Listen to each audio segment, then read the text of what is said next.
A credit card skimmer impacts over 61,000 Avery customers.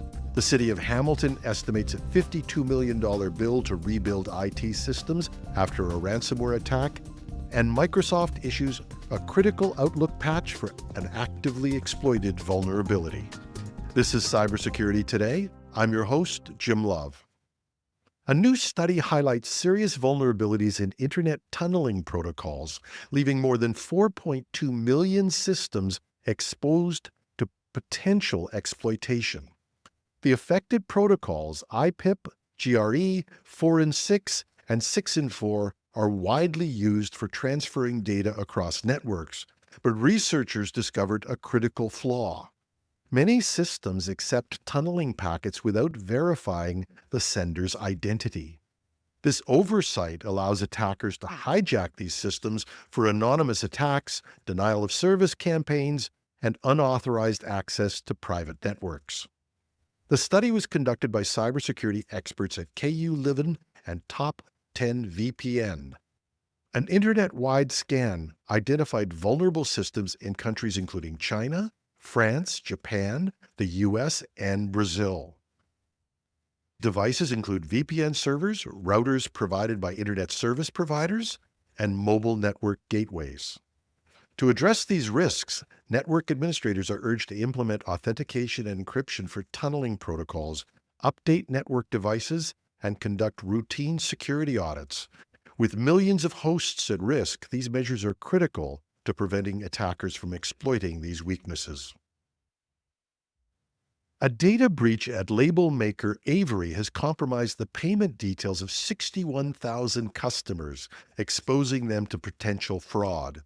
A credit card skimmer was embedded on the company's website for nearly 5 months, from July 18th to December 9th, 2024. The skimmer harvested sensitive information, including names, addresses, emails, phone numbers, and full payment card details, including CVV codes. Avery discovered the malware on December 9th and launched an investigation.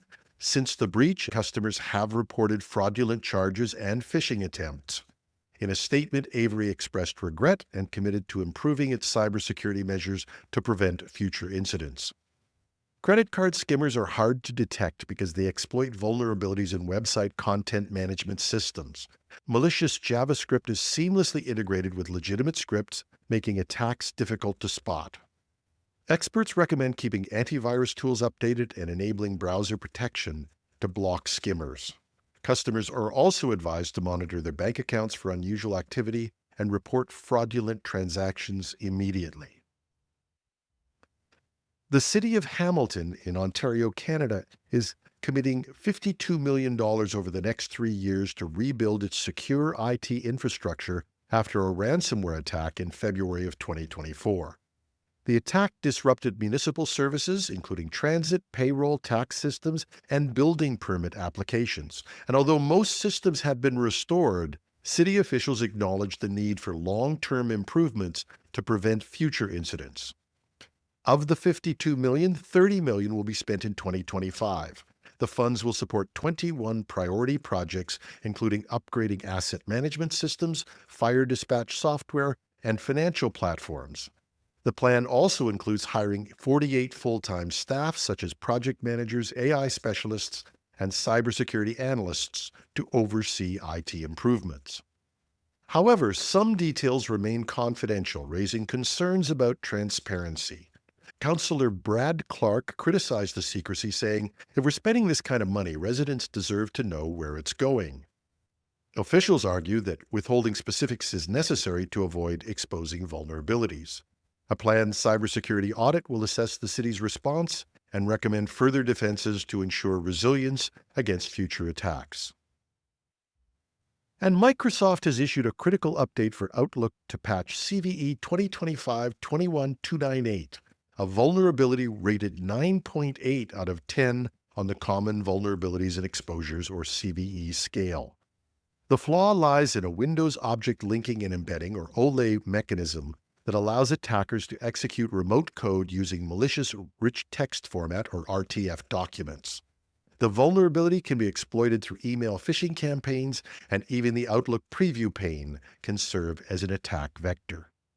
The vulnerability has been actively exploited, posing a serious threat to organizations. Mike Walters, president of Action One, warned that the low complexity of the attack makes it accessible to a broad range of threat actors. Exploitation could result in full system compromise, data theft, or malware installation. Microsoft recommends users apply the patch immediately. For those unable to update right away, a temporary but inefficient workaround is to open RTF files in plain text format. Security teams should also review email filtering rules and train employees to recognize suspicious attachments. Failing to patch this flaw could leave systems vulnerable to widespread attacks. And that's our show for today. You can reach me with comments, questions, or tips at editorial@technewsday.ca. Or if you're watching this on YouTube, please leave us a comment.